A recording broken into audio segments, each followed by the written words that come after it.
Welcome home, you badass Bitcoin truth seekers. It is Sunday, June 6th, 8:05 a.m., and church is in session. The Church of Bitcoin, that is.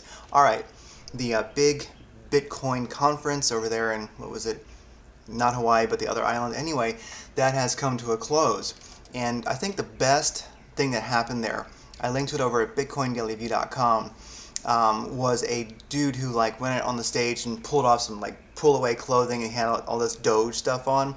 A lot of people did not like that, but I think it was the highlight of the entire thing. I think it was a remarkable moment. So I linked to it. Check it out. It was glorious, I think. And then when it comes to this show, the whole Bitcoin thing, I am not now, but I used to be, as the millennials say, an influencer in a certain technology. And I've been to a lot of trade shows, and I was lucky enough, a lot of industry trade shows, I was lucky enough to, be enough of an influencer that I got to go free and, had VIP pass and things like that. And these kind of shows, like the Bitcoin thing, hey, I'd have loved to go on. The energy looked amazing, but they also really are just rim job competitions. They are, big sponsors want their name on things, smaller businesses and such want to have a booth where they can make some money. It's a great big networking event and all, but I mean, really, unless you're into I don't know, I want to one day just to have a rim job con, and we just have live stream rim job competitions, and everyone talk about how great it is, and they can get selfies. It's just one of those things where these things are neat, but they're also they're like a third or sixth grade level of intelligence of just, I would say, rim job competitions. I did hear an amazing line where somebody said the future is Bitcoin or communism, and I would say that's cool, but that really is a kind of a rim job con kind of thing to say, because that's overly simplistic. That individual was right, but at the same time, also it was overly simplistic, and that's about as deep as it gets at a rim job con. So anyway, I think 14-year-old kids probably have more intelligent conversations about, Bitcoin versus communism, while they're playing D&D and eating friggin' Twinkies and stuff. So anyway, if you didn't go, the energy looked great, but also whatever, it's just a rim job con, who cares? But Peter McCormick, a guy I do have respect for, he's a really good character, but he kind of put this tweet out about, Laura Loomer heckled Jack Dorsey and some Doge idiot jumped on the stage. Well, dude, that Doge idiot was the best part of the whole show, you friggin' stoic bastard, And anyway, I kind of replied. I just said I think the Doge guy was great. And also, when it comes to Laura Loomer heckling Jack Dorsey, what is with people? And this is typical of a rim job con. Seriously, F Jack Dorsey. He's a globalist piece of shit. If he's involved, it's not for good reasons. Why do people in this world think they can make a deal with the devil and win? You never win, So if he's involved, it means evil is involved. Look at Twitter that I'm looking at right now. What a friggin' boat anchor of censorship on the spirit of humanity. I mean, yeah, people are using it. I'm looking at it right now, but I know what it is. And I don't think Jack Dorsey's a prophet. And if I had a trade show, that asshole wouldn't be there, okay? And I certainly wouldn't be saying him praises, which too many people are. Anyway, I tell you what, no matter what he's doing, it will not come to good for Bitcoin in the future. And I ended up just replying to Peter McCormick and saying, look, there's plenty of reason to heckle Jack. Unless you're ignoring his politics of censorship, I don't get why anyone trusts him when he willfully does evil. It's just the truth. Anyway, enough about rim job con and all the, rim job friggin' little panels they had. Anyway, so for Bloomberg analysts, Bitcoin is more likely to go to 100,000 than 20,000. A little bit of an older article, linked to it over at bitcoindailyview.com. I think he is correct, obviously. A mix of green and red in the market. Ethereum making a good move today. Most other things in the red, although Sol is still kicking ass. And Litecoin, nice to see it in the green today. Theta, it's dumping, but it has been pumping recently. ADA is not too far down, and Waves is up. So I like it. Crow token. I think a lot of people must be using their crypto.com cards because Crow's been pumping recently. All right. Looking at the Bitcoin trading volume last 24 hours, 3.4 billion. That's nothing. 2 billion on Binance. No one else even shut up for $500 million. I don't believe these big moves are happening and there's no volume. Something's not right. All right, looking at Bitcoin sentiment right now, longs versus shorts on Binance, 58% long, 41% shorts. That's pretty tight. I'm going to call that indecisive. But for Ethereum, 61% long, 38% shorts. Amen. And by the way, when it comes to I just want to mention, when it comes to RIMJobCon here, definitely do watch this beautiful video. And if I sound negative at all, I swear I'm not. I really have a positive thing. I think it was a beautiful, beautiful event, but it's just really interesting to watch the social commentary. And it just reminds me of when I used to do a certain trade show every year, just how detached they get from reality. And rather than being like, wow, this is really great information, it's just a rim job competition. So I just want to make that point. Like, I kind of ignored it, and I heard some cool things said, but in general, I just found it to be, like any trade show, just superficial hype. So if you missed it, don't sweat it. You'll see like the 4 or 5 cool video clips that are like a second or a minute long that basically are all the value it had. Other than, partying and, I'm sure lots of single people probably hooked up and things like that, and probably people who weren't. Anyway, just saying. All right, DXY and gold, the market's not open, so I'll just kind of ignore these right now. All right, PAX versus gold. This is something that I found recently. We'll get to Bitcoin real quick, but this is something that Crypto Love was talking about over on his Discord channel. And I think this is really a great thing. I get a lot of people asking me, how can I hedge against hyperinflation? How can I hedge against inflation? And most of the time, or like the volatility in the dollar, many people think the dollar is kind of, not doing so well. I would say it's probably correct, but regardless, I get that question a lot. What people want to do is have some way to hedge against, take their cash that they have and keep it above inflation at least, and I was thinking, like I said, this comes from Crypto Love, and hopefully he'll do a video on this a little bit deeper, but PAX versus USDT, PAX G versus USDT. PAX is a gold-backed stablecoin. Now, I mean, people might be a little bit, like, you can go there and you can research it. I mean, look at this. It's the same as any other EFT. It's the same as paper silver. It's the same as, this is what happens there. This is how we do it. So it's a very liquid way to own gold, although you could consider it kind of an exchange-traded fund in the form of a crypto. And you can buy and sell it, have fast liquidity on exchanges. Boom, I like it. So you got gold. It's going to be equivalent to the value in gold, to whatever USDT to gold you invest it. You got it here in PAX G. It's doing well right now. It's on the way up. It's kind of basically, it should be doing, like if you look here at gold, exactly what gold is doing. So looking at gold on the daily, PAX should look, pretty darn similar.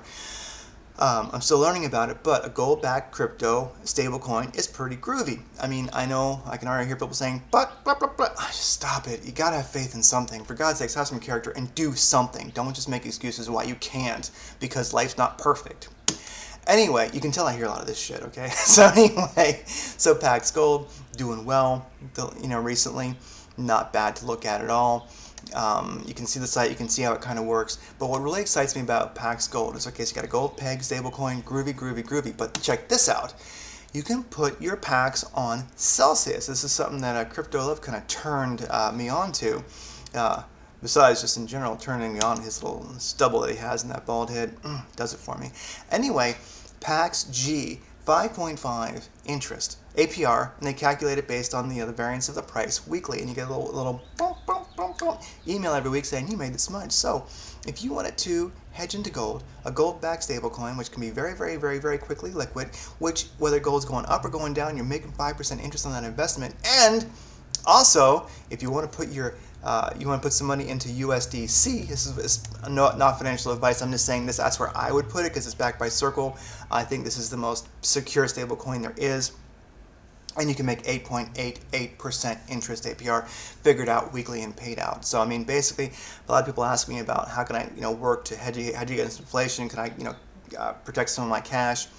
Put USD into USDC. You can do it, I think, on Celsius itself. If not, do it on Coinbase and send it over. Make 8.8% or 8.9% interest on that. And then if you like gold, well, boom, you can make 5% on your gold. Of course, gold's going to be variable, but at least you're always making that 5.5% on whatever gold is doing.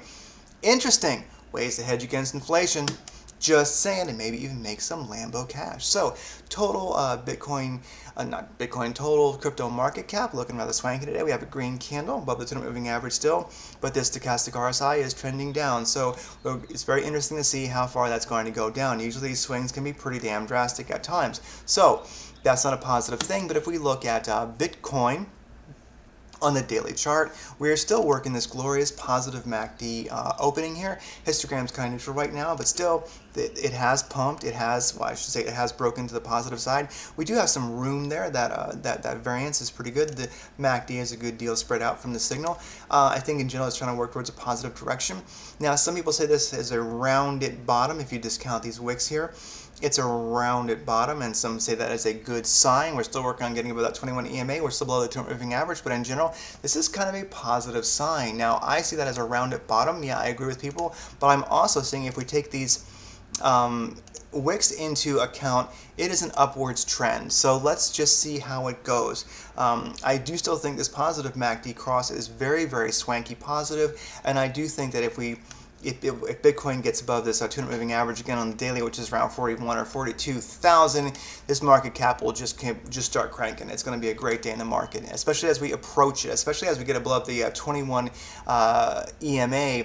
Right here on the daily chart, I think we'll be looking pretty darn good. Looking at this whole thing via 4 hours versus a little bit more immediate price action, you can see on the 4-hour chart, you can see there's kind of a rounded bottom there. How's that MACD look? MACD is negative, but trending towards the positive. So I'm kind of watching that 4-hour chart too to see how, because that would kind of, we'll see that cross positive before the daily, of course. So anyway, keeping an eye on that. I'm feeling positive until this MACD begins to obviously go towards a negative cross, and that's where I myself would maybe be hedging out a little bit. All right, looking at the 45-minute chart for Bitcoin, we have been ranging, if you think about it, between around, and this is something that New Questions over at Blockchain Education, he did mention, and affiliate links for Blockchain Education and the Celsius wallet over at bitcoindailyview.com. Hook me up, make me that 30 cents, please, if you so desire. Between, like, some say 34, some say 32,000, up to around 39,000, depending on how tight you want to make this box here. But basically, we have been ranging. And we've been kind of squeezing along up and down above this 200 moving average, and the 314 is very close to it also. If we look at the VPVR right here, and I'm going back to basically about, on the VPVR, 22nd of May. If we look at this here, the greatest volume is right through the center of this thing here. So we're kind of just ranging above this highest volume point, and the max volume is 36,800 or so, 36,500, 36,800 or so. So really, in a way, I don't know if I want to white knuckle trade this hardcore. I mean, I have enough gray hairs, and I'm already, making money. So I don't know if I want to take on some new crazy ass idea. But if you think about, right here is where our mid range is where we keep going to and from. If you look below, you could do swing trades of like 7% up and 7% down, up and down. So anyway, this might be an area where you might look at especially when you look at 200 moving average crosses above and below. Anyway, not financial advice, just saying that might be a box you could swing in if you want to really be a white knuckle trader, or just wait for it to break above the 200 moving average and find support above there for about a day to 2 days, and then maybe it's time to get back in. If you want to be super, super, super, super conservative and ensure that you don't, buy into a Bitcoin which is about to dump, you could wait for the 4-hour. Let me actually expand this out a little bit here. You could use the 4-hour candles here, kind of looking at everything the same way. And sorry about this. This is not gonna. Yeah, and what do we see there? Yeah, around 36,000 or so is 36,500, 36,700 is right about that mid-range here. And we're looking at even more time, this visible range here. So really, we are in a great, a great opportunity to get in some swings if you want. But also, you can see, we're either above 36,000.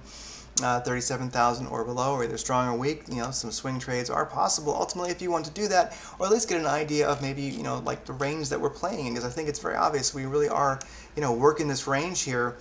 And the volume here, when I look at a lot more, if I expand this out and look at even more time, let me get rid of that huge dump area there. Let's look at what we're actually playing with right now. We're still around 36,500, 37,000, 36,500, 37,000. 500.